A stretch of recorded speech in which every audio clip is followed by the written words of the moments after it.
तब्बल 17 वर्षांपूर्वी बेपत्ता झालेल्या वसईतील पानटपरी चालकाचा अखेर कुटुंबियांशी पुनर्मिलाप झालाय। काळाच्या ओघात मरण पावले असावेत अशी ही शंका व्यक्त होत असताना मिरजच्या शासकीय रुग्णालयाने एका कुटुंबाला हरवलेला माणूस परत मिळवून दिला आहे। वसईच्या गावराई पाड्यातील रहिवासी संतोष दामोदर पाटील हे 2009 साली अचानक बेपत्ता झाले होते। कुटुंबियांनी तब्बल 17 वर्ष त्यांचा ठावठिकाणा शोधण्याचा प्रयत्न केला, मात्र कुठलाही मागमूस लागला नाही। 13 जानेवारी रोजी मिरजेतील कृष्णघाट परिसरात वाहनाच्या धडकेत एक जखमी व्यक्ती सापडली। त्यांना मिरजच्या शासकीय रुग्णालयात दाखल करण्यात आलं।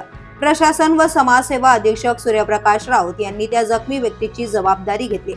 जखमी व्यक्ती असंबद्ध बोलत असल्याने ओळख पटवणे कठीण झाले होते। मात्र 2 दिवसांपूर्वी त्याने आपले नाव संतोष पाटील असून आपण वसईचे रहिवासी असल्याची माहिती दिली। ही माहिती वसईतील परिचितांना पाठवण्यात आली। ही माहिती वसई विरार महापालिकेचे नगरसेवक गणेश पाटील यांच्यापर्यंत पोहोचली। योगायोगाने संतोष हे गणेश पाटील यांचे चुलत भाऊ असल्याचं समोर आलं। त्यानंतर व्हिडिओ कॉलद्वारे कुटुंबियाशी संपर्क साधण्यात आला। शनिवारी संतोष यांची पत्नी मंदा आणि मुलगा हर्षद मिरजेत दाखल झाले। तब्बल 17 वर्षांनंतर पती आणि वडिलांना पुन्हा पाहताना कुटुंबियांच्या डोळ्यात आनंदाश्रू होते। संतोष यांना वसईत आणण्यात आले असून त्यांच्या उपचारांसाठी मिरजच्या शासकीय रुग्णालय प्रशासनाचे कुटुंबियांनी आभार मानले आहेत। 2007 साली मोठ्या भावाच्या आकस्मिक निधनानंतर संतोष मानसिकदृष्ट्या अस्वस्थ झाले आणि त्यांनी घर सोडले होते। ते कुठे गेले, कसे राहिले याची माहिती आजही ते देऊ शकत नाही।